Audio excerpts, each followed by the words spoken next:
If Natasha was suspended based on the rules of the Senate because he breaks the rule, that's fine. For 6 months for a total violation of the Senate Standing Rules 2023 as amended, for bringing the presiding officer and the entire Nigerian Senate in general to public opprobrium. This injustice will not be sustained. The pursuit for justice. It's a man friend and a woman friend. They know themselves. They are just using that one to distract attention of their failure. Because National Assembly under the leadership of Akpabio is the most worst Senate something that Nigeria ever have. Now, this one is not something. He himself knows that what happened between them. It's not something that's supposed to become a national issue. We have a lot of problems. Our economy is there. They cannot address it. Insecurity, they cannot address it. Why are they talking about Natasha? Is he the one that employed Natasha to be a senator? Why are we? They are just, this is on serious government. I used to say, both executive, legislature and judiciary, they are just heading Nigeria to pit. In fact, we are already in the pit. I pray that we're out of it. If Natasha was suspended based on the rules of the Senate because he breaks the rule, that's fine.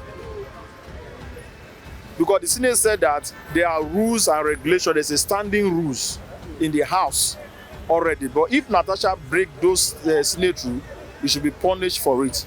Why should he be punished for it? Because there are standing rules. So to serve as a deterrent to any other who will break the Senate rules in the future or something. But once it's found out that the senator has not been broken and has been punished for that, it should be recalled back. But based on the allegation, Natasha said there's a sexual harassment against her by the Senate president. So what should be asking that? Is there any proof or any verifiable proof to show that she was actually harassed? Then if there's a proof, they should come out with the proof that she was actually harassed by the Senate president. These are my proof. Our concern is how to have a sustainable development in every aspect of life. Look at the increase in tariff of electricity. Look at the increase in transportation. Look at the increase in price of commodities. Look at the way things are going. The people are complaining. There is hunger in the land. So this should be the concern of the Senate, to make laws that will get Nigeria out of, not to come and be presenting this matter. This is not our problem anyway. It's just personal. As far as I'm concerned, it's personal. Whatever the Senate president had with the woman issue, they should sort it out. Our concern is development. How to move Nigeria forward. They were elected by their constituency to do what? To bring direct representation, to bring progress and prosperity to their constituency, and not to come and have issues that will paint Nigeria, give Nigeria a bad image. Different thing entirely.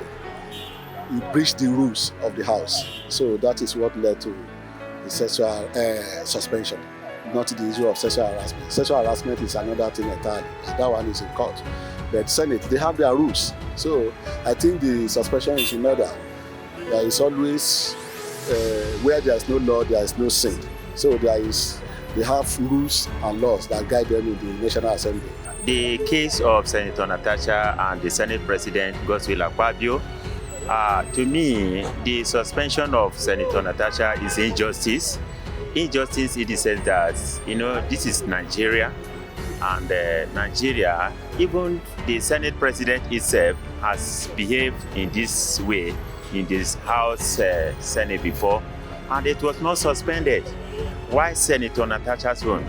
Now, is there me that this is the sign of oppression, okay, gender inequalities?